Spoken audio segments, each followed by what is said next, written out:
All right, James Nelson, welcome to the REI Diamond Show. How you doing today? Great. Thank you so much for having me. Looking forward to our conversation today. Yeah, absolutely. First, for me, we usually location stamp. I'm in Chicago. Everybody knows that. Whereabouts are you dialing in from, or your home market, if you will? Sure.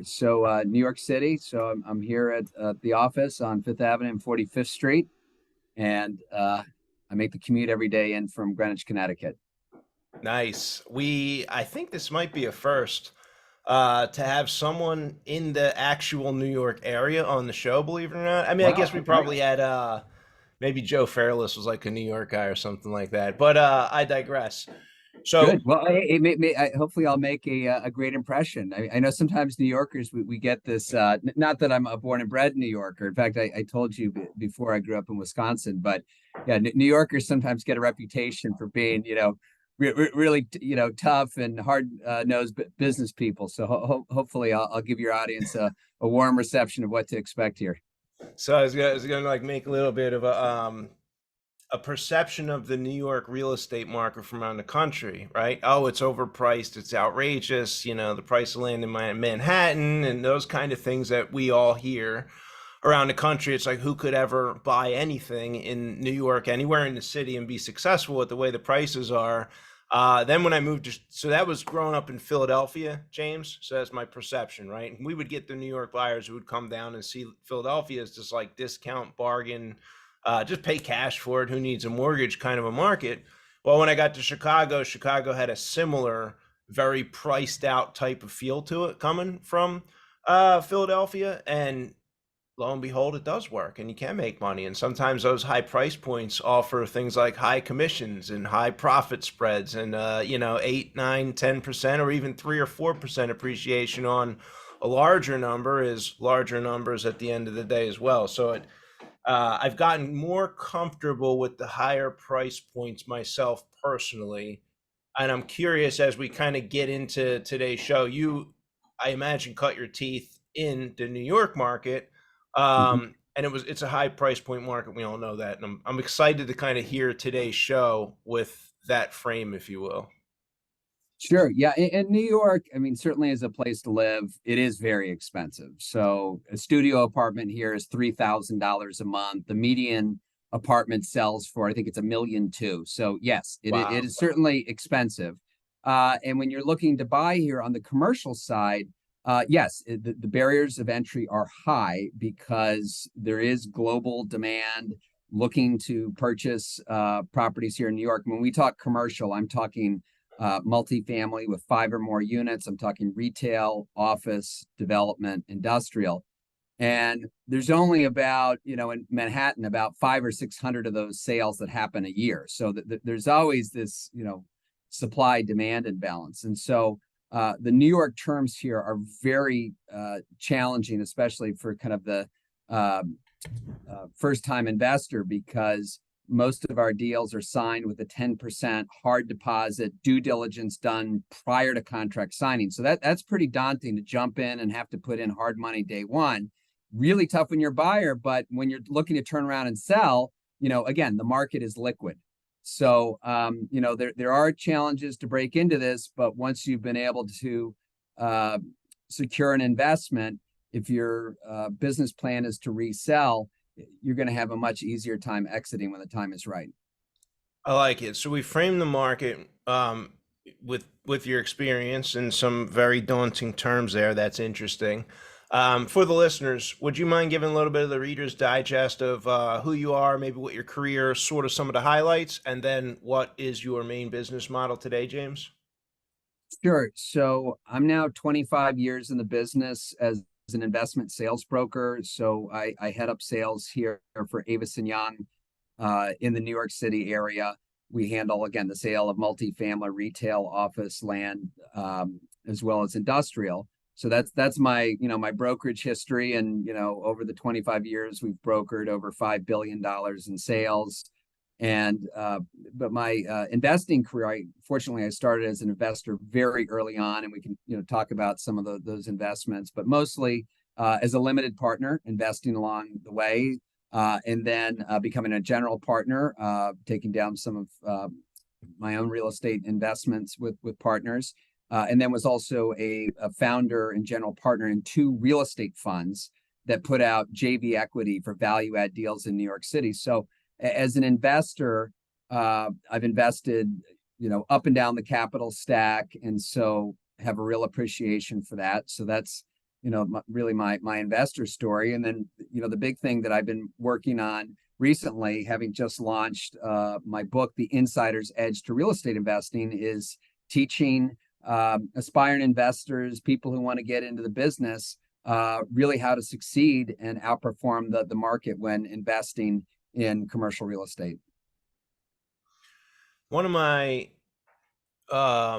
recent mental shifts, if you will, over the last 2 years, and the listeners already know this because I've been mentioning and talking about on the show, and even the guests like yourself who come on, all of a sudden I'm sure they're noticing the commercial real estate flavor that's coming to the table. And everyone who knows Dan Breslin since 2006, Dan's a single family guy. It's buying and selling houses that need repairs. It's fix and flip renovations, end of story, blinders on, focus, period. And we do a lot of those deals.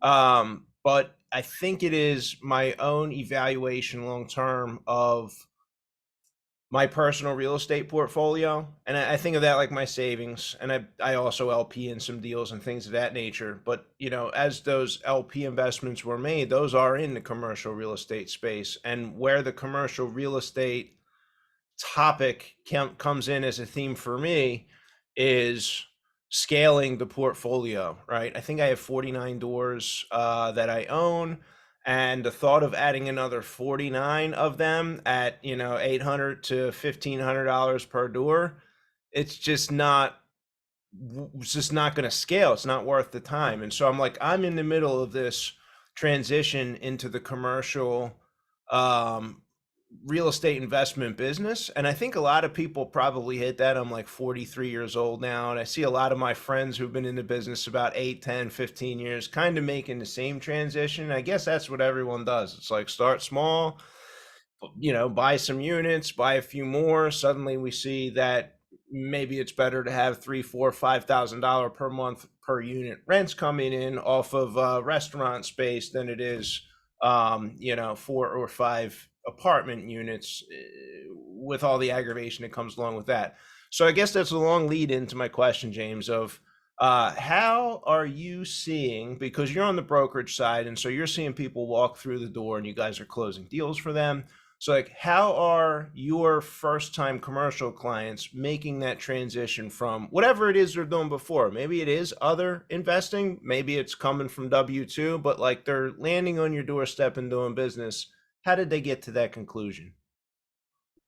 Right. So I think it's important first for everybody to be realistic with how much time they have to devote to this and also what their risk tolerance is. So, what you do is clearly a full-time job. And if once you get to that level and that size portfolio and you can actively manage, there's others who, like their day job, they want to keep it going. They want to get some real estate exposure on the side. So, being a limited partner, there's advantages and there's disadvantages, right? So, once you start looking at larger assets, unless if you've got millions and millions of dollars in the bank, oftentimes you are starting off as a limited partner. And on one hand, again, you don't have to deal with the day-to-day and everything that comes along with that.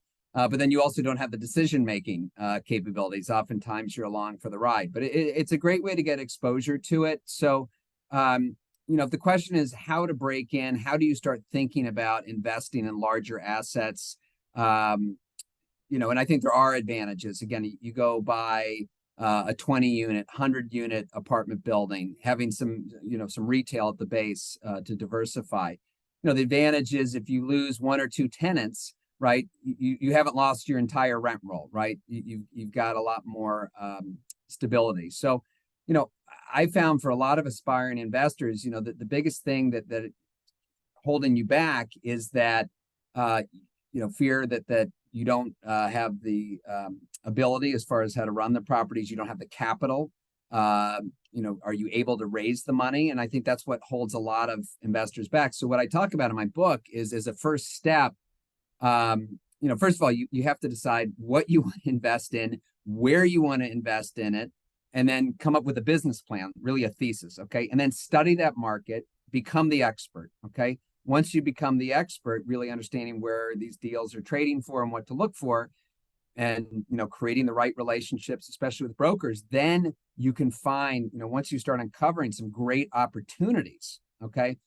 What the value add that you are bringing to the table is the deal, right? You find a great opportunity, and then you can find a trusted partner, someone that you can go to and say, look, you know, I've seen that you've been very successful doing this type of investing. I would love to partner with you, right? And what I'm bringing to the table is the opportunity. I have some capital and I'd like to raise some more, but clearly you've got a great track record. You have great equity and debt relationships, and let's partner together. And I think if you do that several times, ultimately you'll develop your own track record. But this business is really about the people and the relationships you make, and having a good partner, especially out of the gate, is really helpful if you want to take on some of these larger investment opportunities.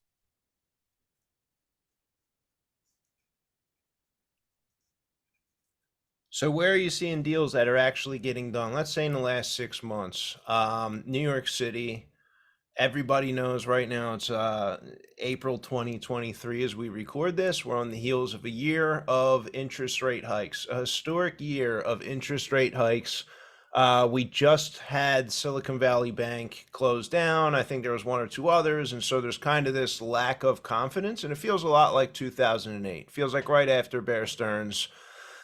And everyone's wondering if it's going to happen again. Is it going to occur in the office market? Is the counterparty risk on the other end of those office deals going to, make everything come crashing down? And I think a lot of these things have put people into a holding pattern, James. And so I'm curious, are you seeing deals that were negotiated and closed within the last 6 months? And if you are, what type of product, what type of deals, and why did they end up trading in a time like this? Sure. So there's no doubt that sales volume has dropped dramatically. In fact, just even looking back at the fourth quarter, and we're going to release our first quarter numbers within the next couple of days, but I have no doubt this quarter will also be well off what we were seeing before rates started to go up last June. So yes, there's no doubt that rising interest rates, certainly these unprecedented levels, is going to have downward pressure on pricing, right? But what I think what is more, or equally been a factor in chilling the market is the uncertainty. Okay. Buyers are on the sidelines because most of them will tell you, well, if interest rates keep going up and this is going to create distress, there are going to be better opportunities that are going to show up in 6 months and a year. So I would say that most buyers are on the sidelines. At the same time, sellers are saying, well, I don't know if I want to sell into this market, unless, of course, they have to. So as a result, sales volume is way down. Now, I can make certainly a good case on why you should certainly be looking right now, because there is less competition, right? And there are sellers who need to sell and cannot afford to wait. And I actually talk about that in my book. One of the most important things to look for when buying property is, what is the seller's motivation? Why are they selling? If you're dealing with an estate sale that has to pay taxes, they might not have the luxury to wait 6 months or a year to see if the market rebounds. So, during the time, you'll have a lot less competition buying. So, Daniel, you ask, what is trading? And look, the office market has immense challenges. Okay. In New York City right now, the availability rate is close to 20%, meaning there's 100 million square feet of office space available here in New York. And, Wow. hybrid work, this is, I don't know if I'm saying it's here to stay forever, but, for the foreseeable future. So I would be very surprised if if your listeners out there would say, look, now is the time to jump into office. Certainly for an aspiring investor, someone, new looking to jump in the game. Office, not only would that be an incredibly risky proposition right now, but it is incredibly capital intensive. So it's not just acquiring that office building, but it's the base building work and all the concessions, the TI, the tenant improvements, what it takes to get a lease signed. Today, to sign a new 10-year lease, you might have to give concessions where you don't even see rent for another 3 years, right? Meanwhile, you're paying the commissions and doing the work up front. So, yeah, I don't think I see anyone rushing into office right now, although a lot of investors and developers are talking about how to convert office to residential. Again, easier said than done. Zoning, all the floor plates, whether or not it makes sense, and then you know, do the economics even work? So I think for this audience and kind of for our discussion, where are the viable opportunities where your listeners can jump on? When you mention, the failure of some of these, community banks, and it's going to have major implications on current owners and borrowers' ability to refinance. Okay, so it's not just, as you know, that the rates are going up, but what that is also doing is with the debt service coverage ratios, it's actually pushing down the amount that you can borrow, right? So a lot of these owners, and they may very well still have equity in the deal, right? They thought they had conservative leverage at 65%, but when they go to the bank, not only are they finding that their loan that used to be 3.5% is now going to cost them 5.5 or 6%, but worse for them, they're being told, forget about, the days of cash out refis. It's about the cash in refi.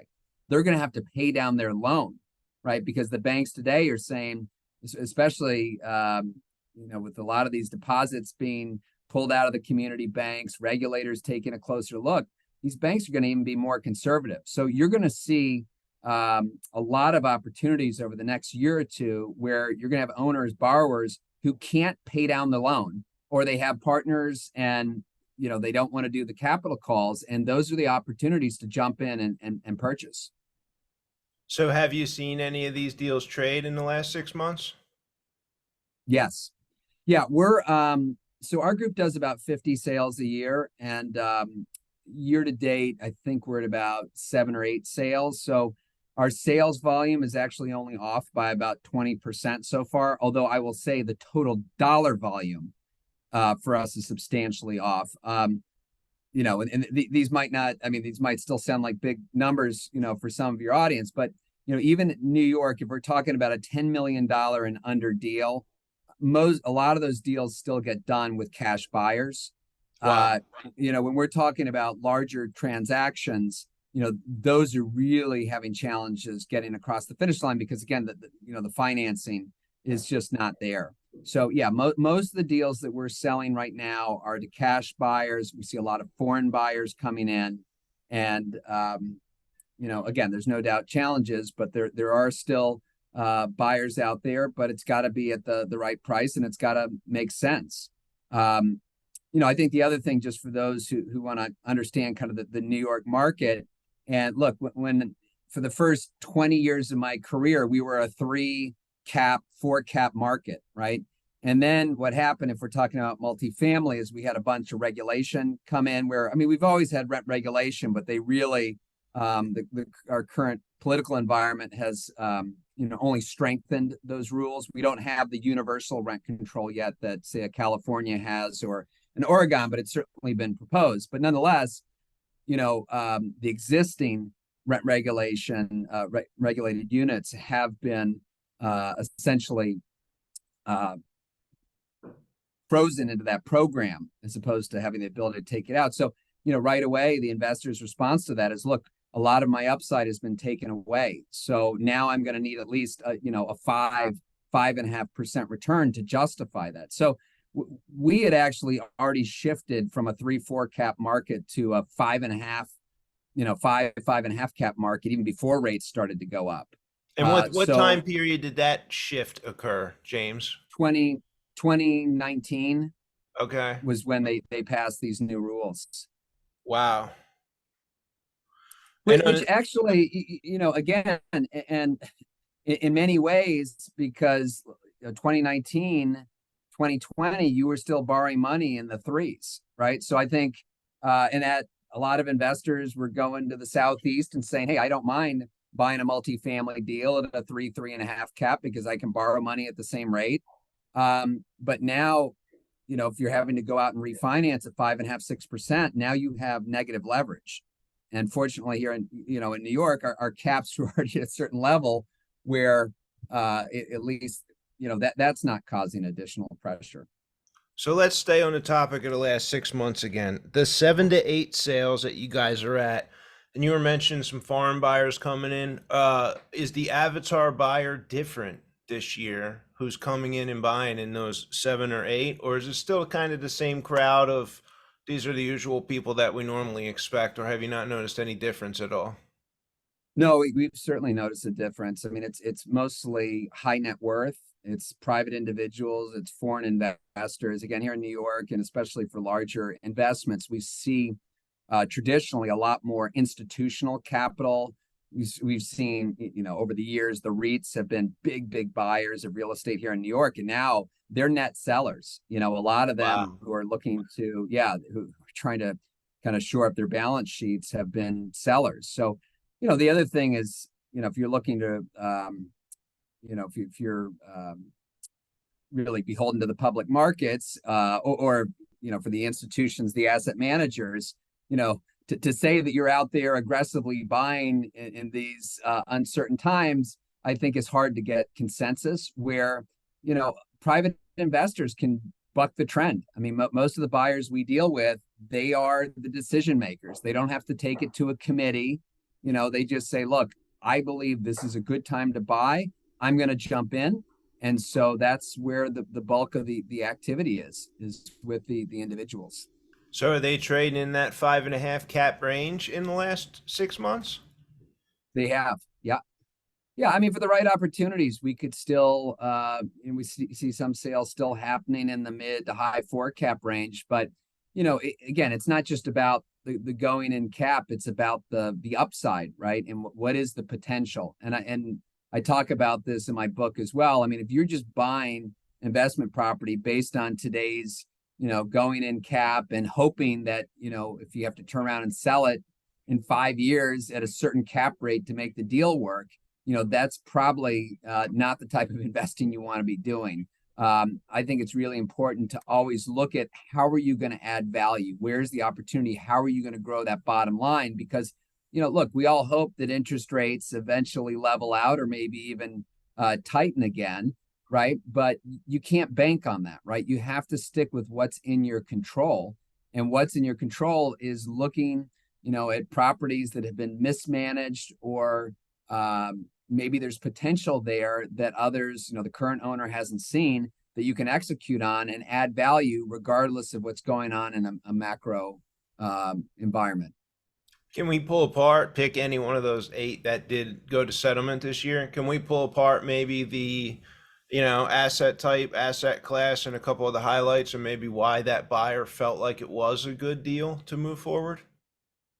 Sure. I mean, I'll think of, one of the top sales we did this year was in Soho. Most people, know the neighborhood or at least have heard of it. I mean, this was a really prime corner property on the corner of Broadway and Broome Street. It was a mixed use loft building, and you had Madewell, which is this a brand of J. Crew, who was on the corner, and J. Crew actually had the inline.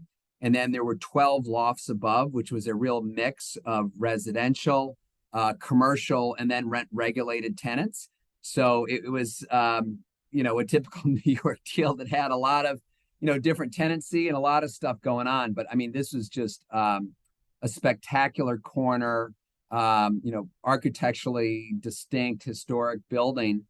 And a lot of the institutional investors looked at that and just said, hey, there's, you know, this isn't the time to buy. Upstairs you had tenants who had been there for a long time who were only paying, 10-12 bucks a foot when the market was 50. Oh, Right now, wow. now those tenants had the rights to stay there, right? But that was the opportunity, right? And it was actually a Swiss buyer who ended up coming in paying all equity, $25 million, and said, I'm going to buy this for the long term. And look, one day, those units will vacate up top and I'll be able to charge a market rent, 4 or 5 times what was there before. And here's the other thing that's amazing, and why I like retail also. Retail has been very volatile and kind of bouncing up and down. So, for a while, right after COVID, Soho really emptied out. The retail rents had dropped to 20-25 cents on the dollar. Wow. And this J. Crew had done a short-term lease, and they were only paying $150 a foot. I say only in air air quotes, because for most people out there might say, James, that Outrageous. Yeah. $150 a square foot, that's and yes, we're talking annually, but still, I mean, that's probably, more than triple what you'd see in most other markets. But still, historically, where Soho had reached as high as $1,000 a foot, 150 was actually a pretty In reasonable rent? rent. Yeah. So Wow. yeah. Well, I mean, again, you have to understand, for these companies, it's not just about, the utility of the space, but it's branding to be down there. At least it It's used so to be. area. So, this buyer bought it for a 5 cap, and J. Crew just extended with the new lease for $300 a foot. So not only do they buy this at a 5 cap, one of the retail tenants just doubled their rent, and then there's huge upside in the units above. Like, so for me, that was, I mean, for such an incredible corner with that kind of upside. I mean, look, if I wasn't the broker, and if I had, a bunch of money sitting at the bank, that would be the kind of deal that I certainly would have loved to acquire. What was that one listed at where they paid 25 million? I think we were asking probably 28 and a half, 29 million. We had valued it in that 24, $25 million range, but it was just such a special location and such a special asset that I got a little, overly optimistic, and I wanted to push the asking price up. But, generally speaking, we try to price things right above where we think it's going to trade, about 5% above. So, because that way, and investors are very disciplined. If you put too high of an asking price on it, typically you just won't get any interest. It's better to really price it where you think it's going to sell. Yeah, I mean, if I see something overpriced, I'm not going to look at the rent rolls and things. I'm not going to take and see what the market is for the comparable rents, see if there's any ups. It's a waste of time. Um, so 28, 25 million. Now that 5 cap, is that like a real 5 cap, or is that like they actually inspect the Right. financials on the building Yeah. before closing 5 cap? Yeah. No, I would say it's a broker's 5 cap, because there was some Okay. vacancy. Yeah, it was some vacancy there as well. So we project that out. But look, I mean, we were using actual expenses. I mean, when I say a broker's setup, I mean, we don't use pie in the sky projections. We try to get actual expenses when we can. We're not doing anybody a service if we're just inflating the numbers. But I mean, it always costs more to run a building than what you see on a broker's setup. So, I mean, we put in the major expense categories, but there's always going to be additional stuff. So, but again, whether it was a 5 cap or really it was a 4 cap, after you put in all the expenses, there was no doubt a tremendous upside for the future. And by the way, I mean, if you look at this asset historically, if this had sold 5 years ago, it probably would have gone for $50 million. So, Wow. you could really talk about, an opportunity to buy a trophy property at a time in the market when, again, a lot of the buyers were just on the sidelines and wouldn't even, they just said, hey, appreciate it, incredible looking asset. I'm sitting out of the market right now, which I think is a mistake. I don't think you can ever time the market and say, okay, I'm going to jump in now, I'm going to jump in later. You just always have to be out there looking. So one of the themes I hear a lot throughout the commercial real estate industry right now is the flight to quality, and it sounds like the deal you and I just pulled apart there is a flight to quality. It's a trophy asset. It's a national credit tenant on the first floor there, I assume. It's a great property and a great location, and that's kind of what sort of is expected to trade. How important is that, or are there other opportunities that one might want to look for in the market other than just the, A grade quality properties?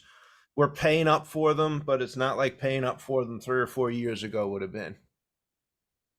Right. I mean, you could make the case, and again, one of the benefits of investing in New York City is, for the most part, you're investing here, and it kind of has that global appeal to it, where investors understand that it's a competitive market to get into, and it's tough to find a location that's not highly trafficked and desirable. So I think as far as quality of the building, I mean, it's interesting because on one hand, you would think that, a beautiful building that's meticulously maintained and renovated, would be more desirable. But we actually find that most investors prefer, again, when it's a tired asset where you've got maybe absentee ownership, where the units need to be improved, because that's where the upside is. So if you can buy a building at a 5% return, but you really think that you can improve the building, most investors really prefer that upside story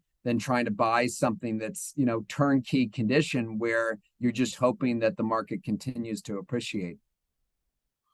Are there some areas in New York? We have Soho. That's an obvious one. Are there some other neighborhoods that are similar to that that would be worth kind of just making bullet points on this discussion? Well, certainly for retail, you've got Fifth Avenue, Upper East Side, Madison Avenue. Those are very strong markets that, again, they had a huge run up in values and then came crashing down after COVID and are now working their way up. But look, I mean, for most of the aspiring investors, those looking to get in the game, I mean, they're not buying on Fifth Avenue. And so I think when you look at, if you're interested in retail or buying a mixed use property, think about retailers who are, we used to say e-commerce proof, now you could say COVID proof too, but I think tenants where you do have to go there in person. So think about, I mean, certainly restaurants, bars have been a huge occupiers of space, and walk-in medical clinics have also, you see a lot of those pop up. Again, you can't do that online. You have to go there in person. I mean, there's even retailers like, whether it's AutoZone, where, you can't ship a lot of the, the car parts. You have to go there in person. Even, Sherwin-Williams paint store, you can't send paint in the mail. So, what are the retailers? What are the uses that you have to go in person, right? So that's kind of something good to think about if you're looking to build a retail portfolio, or at least have that as part of it. The other thing that obviously is a huge demand and driver is logistics, distribution, especially on the last mile. I mean, there's still, I mean, your listeners know how many Amazon boxes that they're getting, every week. And so, figuring out how micro fulfillment, and, we're still in a big city like New York, trying to figure out how do you get goods into the city. So there's that. And you're really looking to target uses where you see growth potential. James, in a New York market that you guys operate, is it gonna be a handful of buyers you guys have cultivated through phone calls and relationships and things of that nature that are buying these 6 or 7 or 8 deals this year? Are these, broad marketing strategy, meaning like LoopNet, CoStar, that kind of thing? Like, where are the buyers hunting these days for New York City properties? Yeah, great question. And everything we list, unless if the client says don't do it because of confidentiality reasons, we always advocate for a broad marketing campaign. So we certainly put it out on CoStar, LoopNet, Crexi, and do a lot of digital marketing. We do, broad campaign, email blast, social media has been a huge driver. But look, there's no substitute for picking up the phone and calling investors, and so we certainly know who are the active buyers in the market. And so, yes, if someone's already bought a half a dozen or more properties in New York, typically they know the process and they know how to move quickly. But in the same breath, we also are always out there looking for the new buyers who are looking to enter the market. But the case is, when you again are looking at a market like this, which is that competitive, it is important that you're ready to demonstrate that you have the credibility to close. And so that might be, the broker might ask you, I need to see proof of funds, and that's especially if you're starting out. Why, if you don't have that to show, it's a great way, a good idea to partner with someone who's already active in the market, so you can really leverage their track record. Nice. If we have people listening, is that kind of someone who should raise their hand if they want to get involved? Are you also involved in looking for LPs? What's kind of the avatar client that you guys are hoping is going to show up on your doorstep? Well, on the brokerage side, we're very focused on the sell side. Again, finding the product, reaching out to existing owners, helping them sell their properties. Certainly on the buy side, we're always interested in meeting new buyers and helping connect people. So certainly, but the big piece of our business. I mean, if and not to say that we don't do the occasional off market deal, but I would say the majority of what we were selling is on market. So that's really where we're spending our time, is with existing owners who, by the way, clearly, oftentimes if someone's selling, they might be looking to 1031 and go buy a bigger asset. Although based on some of the political environment and what's been happening here as of late, we also see a lot of long-term owners sell here to 1031 and into other markets. Oh, leaving New York City, you mean? For sure. Yeah, okay. What do you think long term? What's your prediction? New York City. I mean, is it still a buy? Is it a yellow cautionary thing right now? Where do you land on that? I know you're gonna have a real biased opinion here, right? Yeah, no, I'm certainly biased. Look, and I've been very upfront with the challenges of the New York market and rent regulation. And look, it is not for everybody. I get it. And a lot of my friends who are now developing down in the Southeast, they tell me how it's such a pro-business environment, and the building department shows up in their project. Hey, how can we help you out? We want to get this built quicker. Whereas, building in New York is painful, to say the least. But, I would make the case that even though it is incredibly challenging to do business in New York, once you're successful, again, the barriers of entry are so great that once you're successful, you have an asset that's really difficult to replicate, right? You go to some, cities or places where, and for any of your Houston listeners, I've heard that you don't even have zoning there, that anyone can build whatever they want. And, that sounds great, but then so can your neighbor, right? So if there's no barriers to entry where anyone can go in and build, the supply that you could be competing with is unlimited. So I think there's a lot of cases to be made on why New York, is challenging as it is, that it does offer, once you have that product, that you do have something that's in limited supply. And also, I think if you look at the returns that are possible in New York, I think it does reflect the current restrictions and challenges to do business. So that's pricing. But as far as how is New York doing, because I think there's a lot of talk. Everybody says after COVID, people just picked up and left for Florida. And yes, I mean, I'm sure a lot of people have left for Florida and other states. But Manhattan's population actually went up last year. So, you can't just, you got to really examine the data. You can't just kind of listen to what everybody's saying out there. And even if people aren't showing up to the office every day, people want to live here, right? And so we're seeing that, especially young professionals graduate from school, they still want to come to New York and they want to live here. And so, that certainly makes it, I think, an attractive market. Yeah, I'm inclined to agree. I mean, we have the same sort of everyone moved to Florida headline going on in Chicago, and everyone's leaving because the taxes are so high. And it's probably the same kind of rhetoric that we hear about California. I am and have been, and my thesis for owning property long term has been to buy in cities. I like constrained real estate markets. I think there's probably a place still in my own investing in the future that will be Sunbelt and growth driven. But the large cities like New York and Chicago, these are magnets for innovation long term, right? It's hard to argue with the amount of innovation that's come out of a place like California over that time period. The logistics clusters alone in the ports of is it Long Beach, Los Angeles, that kind of area, and Newark and New Jersey, even Philadelphia, these ports for the import and the export. I mean, these are logistics clusters that, I mean, they stand the test of time. It's like Mesopotamia almost or something, right?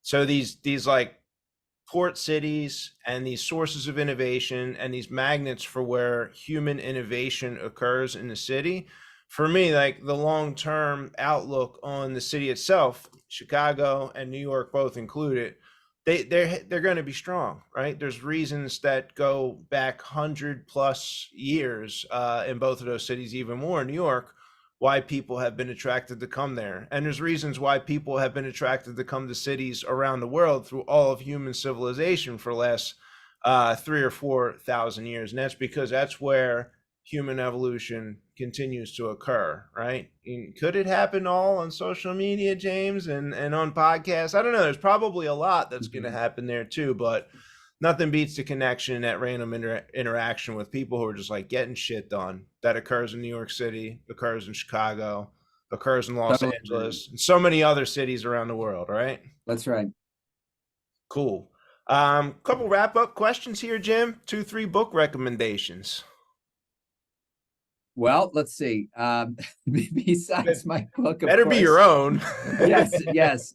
No, I mean, look, in all seriousness, I wrote this book because, for years, people have asked me, James, what's the book that teaches me how to invest in commercial real estate? And I had yet to find a book which was a real practical guide that gives you actionable steps on how to do this. And so I've been getting great feedback on it. So I would definitely check that out. But I think the other book recommendations that I would make, and I'm always reading 2, 3 books at a time, but I think that the classics, even Dale Carnegie's How to Win Friends and Influence People. I mean, the way you do business, real estate is a people business, right? So the way you relate to people, the way you interact with people, it's so important. So I think, and I'm a big leadership fan too, and mindset.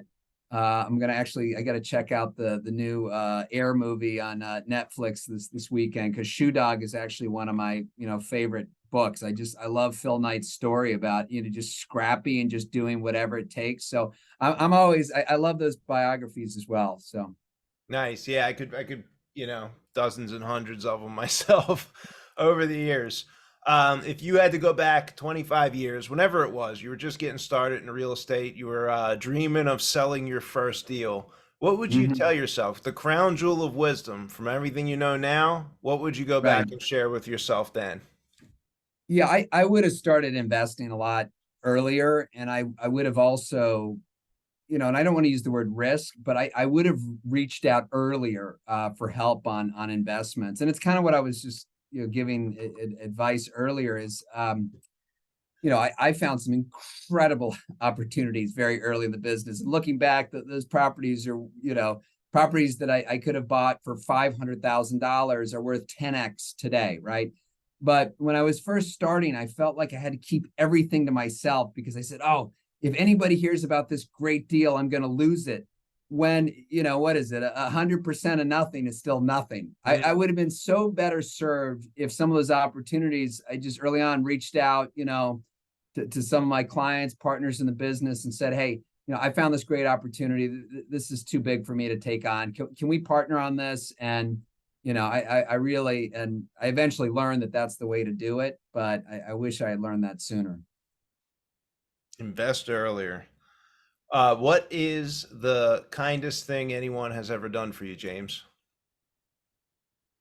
Well, look, I think my first job in the business. So I knew nothing about real estate, and was a senior at Colgate. I was an English major, and I didn't even know real estate was a thing. So I was very lucky that I put my resume in for a sales associate position, and was able to find not just a job, but a job with incredible mentors, the founders of my first company, Paul Massey and Bob Knackel. And I went on a 17-year run with them, and ultimately they named me a partner, and we sold the company to Cushman and Wakefield. I mean, it was an incredible thing. We've all kind of ended up at different firms now, but we stay in touch, and they're incredible mentors. So, but I think that was pretty kind of them to give me a shot in the first place when I didn't really have any experience to speak of. Yeah, it's pretty cool. On the shoulders of giants, right?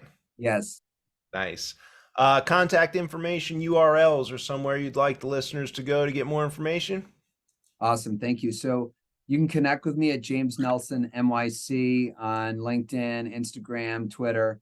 And my website is jamesnelson.com. That's where you can find my podcast, as well as video series, white papers, and also a link to buy the book. Of course, you can just go to Amazon and buy it there too. All right, cool. We are at the top of the hour here. I appreciate you coming on the show. I got a couple pages of notes here. I had a blast, so thank you for coming on, James. Thanks, Daniel. This was a lot of fun, and wishing everybody all the success.